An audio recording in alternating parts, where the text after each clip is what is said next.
other side, but just because of the direction of the wind is blowing today, I'm standing on the south side.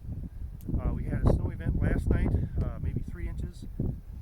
This morning we got snow flying again. We got probably 8 inches total.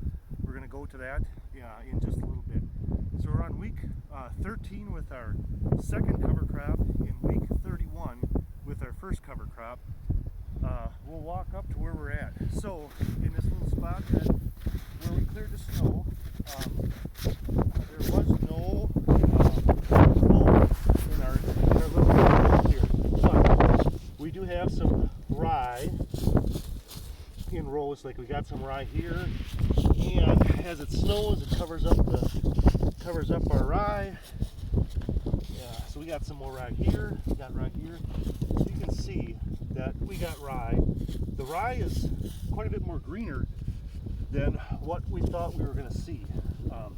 So it's pretty green. I think last year when we had this amount of snow cover, it was more of a light colored, almost call it like a freeze-dried green, but this is a dark green.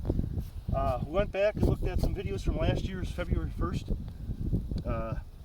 2021, and which would be next week. We had rye roots that were 5 inches deep already. So today we tried to go through and dig to see how deep the frost was, and with our shovel we just couldn't break the frost.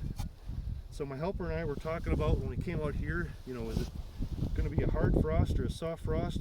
So 2 weeks ago with the shovel we broke through the frost. We had 4 or 5 inches of frost, and then it goes down to, we talked about maybe it's the amount of moisture that's in the soil. So maybe I just had more moisture here in the soil because the water actually freezes, the soil doesn't freeze, and that makes what makes it harder. So maybe 2 weeks from now we can do a dig, see where the roots are at. Unfortunately, I can't tell you how deep the frost is.